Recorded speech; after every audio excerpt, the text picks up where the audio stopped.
अस्सलामुअलैकुम दोस्तों, और मैं हूं अंसर सियाल। दोस्तों, पाकिस्तान और चाइना के डिफेंस कोऑपरेशन ने और एक नए इंकशाफ ने इस वक्त दुनिया में खलबली सी मचाई हुई है। और इंडिया हो या अमेरिका हो, इस वक्त सबके जो हैं कान खड़े हो चुके हैं। एक नया इंकशाफ हुआ है, ये क्या हुआ है, क्या कहा गया है, किसकी तरफ से कहा गया है, और ये कौन सी मिसाइल टेक्नोलॉजी है जो चाइना पाकिस्तान को देने जा रहा है, और इसके असरात क्या होंगे, इस सब पर बात होगी। आपने हमारे साथ रहना है। चलते चलते इस चैनल को भी सब्सक्राइब करके बेल बटन प्रेस कर दीजिएगा। दोस्तों, आपको याद होगा कि 2019 में जब रशिया ने हाइपरसोनिक मिसाइल का तजर्बा करना चाहा और उसके बाद इसके ऊपर बात होना शुरू हुई, और फिर जो अमेरिकन थिंक टैंक था उसने भी इसके ऊपर काम करना शुरू किया। लेकिन चाइना जो है वो चुप रहा, और चाइना की ये एक खूबसूरती है कि वो चुप चुप में बड़े बड़े काम कर जाता है। वो एक छुपा रुस्तम है। और इस तरह की जो दुनिया में अब एडवांस टेक्नोलॉजी आ रही है वो मोस्टली चाइना की तरफ से आ रही है, और ये चाइना जो है चुपचाप इसके ऊपर काम करता रहता है। इसी तरह से इसके ऊपर भी चाइना ने चुप साधे रखी और अपना काम जारी रखा है। लेकिन जब LAC के ऊपर हालात थोड़े गर्म हुए और फिर इंडिया ने S-400 के ऊपर काम करना शुरू किया, और फिर जो है ये बताना शुरू किया कि जनाब हमारे पास अब S-400 आ रहा है और हम कहीं भी लगा देंगे, हम ये कर देंगे, हम वो कर देंगे, तो तब जाकर चाइना ने अपना शेर जो है वो हवा में छोड़ा और हाइपरसोनिक मिसाइल का तजर्बा किया। और तब भी आपको याद होगा कि अमेरिका में भी इसके ऊपर बहुत ज़्यादा वावेला हुआ था, बहुत ज़्यादा बातचीत हुई थी। जब उन्होंने ये जो है तजर्बा किया और उसके बाद जो है इसके ऊपर बातचीत होना शुरू हुई, और इंडिया भी झाग की तरह बैठ गया, क्योंकि पहले तो वो कह रहे थे कि हम इसको LAC पे भी लगाएंगे, S-400 को, इसको LOC पे भी लगाएंगे, और इसमें कोई शक भी नहीं था कि वो LAC पे भी लगा सकते थे, वो LOC पे भी लगा सकते थे, कश्मीर में लगा सकते थे, राजस्थान में लगा सकते थे, जहाँ भी उनको जो है बेहतरी लगती या उनको लगता कि यहाँ पे जो है हम काउंटर कर सकते हैं तो वो वहाँ पे लगा सकते थे। तो ये सारा कुछ तब हुआ और इंडिया जो है झाग की तरफ बैठ गया। अब हुआ ये है कि द वीक एक जो है न्यूज़पेपर है, एक पूरा इदारा है, उसके अंदर एक आर्टिकल छपा है, और ये जो आर्टिकल लिखा गया है वो लिखा गया है डॉक्टर रिचर्ड फिशर हैं, जो कि अमेरिकन थिंक टैंक से भी लिंक हैं, उनकी तरफ से, और उन्होंने जो है एक नई थ्योरी पेश की है। अब ये थ्योरी क्या पेश की है? उन्होंने कहा है जी, पाकिस्तान को मुस्तकबिल में चाइना जो है वो देने जा रहा है हाइपरसोनिक मिसाइल। और ये क्यों देने जा रहा है? वो इसलिए देने जा रहा है कि जब से इंडिया के पास S-400 टेक्नोलॉजी आई है तो उसको काउंटर करने के लिए ये देगा चाइना। और पाकिस्तान को अगर चाइना से डायरेक्ट ना भी मिले तो चाइना कोशिश करेगा कि ये प्रोवाइड किए जाएं शुमाली कोरिया की तरफ से। ये उन्होंने एक थ्योरी पेश की है। और देखें, जो शुमाली कोरिया है उसके ऊपर तो पाबंदियां भी हैं, वो ब्लैक लिस्ट भी है। पहले आपको याद होगा कि किम जोंग जो थे वो कुछ अर्सा के लिए गायब भी रहे।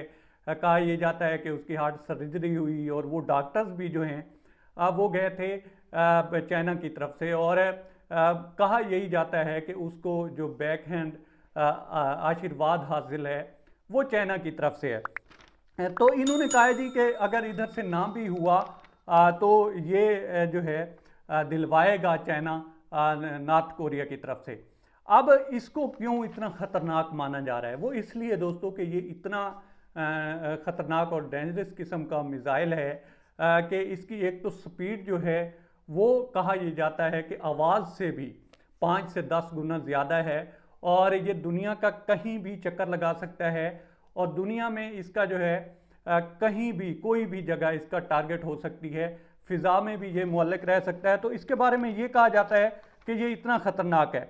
अब पाकिस्तान को अगर ये दिया जाएगा तो क्यों कहा जाता है कि खदशा क्यों जाहिर किया जा रहा है, या इस पर चीखें क्यों हैं?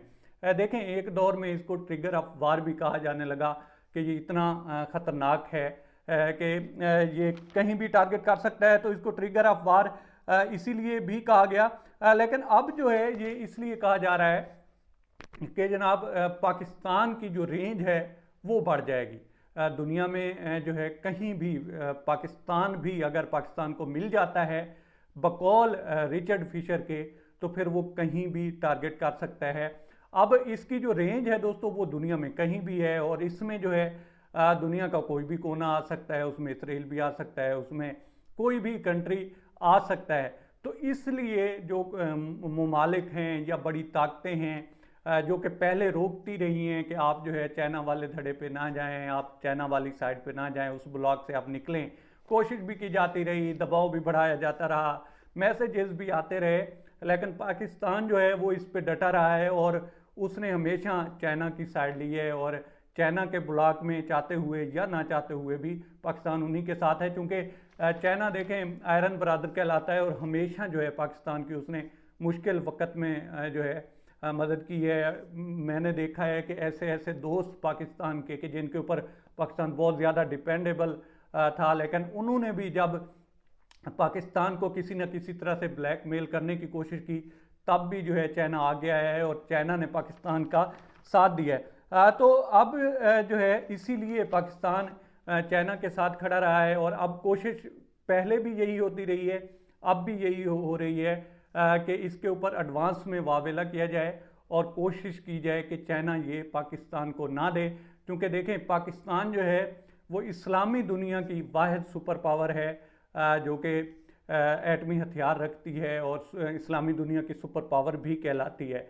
अब बाकी अगर आप देख लें तो जो हालात हैं उनको लगा कि शायद ईरान भी बना ले, तो ईरान के ऊपर किस तरह की पाबंदियां लगी हुई हैं, सद्दाम का क्या हाल हुआ है, बाकी भी आप देख लें तो इसी तरह की जो है सिचुएशन बनती रही है और कोशिश की जाती रही है कि ये जो इस्लामिक वर्ल्ड है उनमें इस तरह से कोई बड़ा जो है सर उठा कर ना खड़ा हो, कोई बड़ा खड़पैंच ना खड़ा हो जाए। लेकिन पाकिस्तान ने जिस तरह से भी किया, किसी के साथ मिलकर किया, किसी से छुप कर किया, ये जो है पूरा एक एटमी प्लांट तैयार किया और फिर जब धमाके किए थे तो तब भी कान खड़े हुए थे। और अब पाकिस्तान अगर इस तरफ जाता है और पाकिस्तान को ये मिल जाता है तो ये पाकिस्तान की एक बहुत बड़ी कामयाबी होगी इस एतबार से कि एक तो S-400 को जो है काउंटर कर सकेगा, उसका जवाब है पाकिस्तान के पास, और दूसरा जो है वो ताकतें जो बाहर बैठकर तिल मिलाती हैं या कोशिश करती हैं इंडिया की तरफ से पाकिस्तान को ब्लैकमेल करने की, तो उनके लिए भी इसके अंदर दोस्तों बहुत बड़ा जवाब होगा। वो भी जो है फिर सोचेंगे कि हाँ अब जो है टारगेट में हम भी आ सकते हैं। जैसे आपको याद होगा कि पीछे कहा किया था कि 2 पायलट हैं और एक किसी और मुल्क का पायलट भी है, तो वो भी सोचेंगे कि अब हम जाएंगे तो फिर क्या हो सकता है। बहरहाल अब तक इतना ही। आप दोस्तों से रिक्वेस्ट है कि आप हमारे चैनल का विजिट करें, और अगर आपको हमारे चैनल का कंटेंट पसंद आए तो इसे सब्सक्राइब करें। ताउन के लिए शुक्रिया दोस्तों।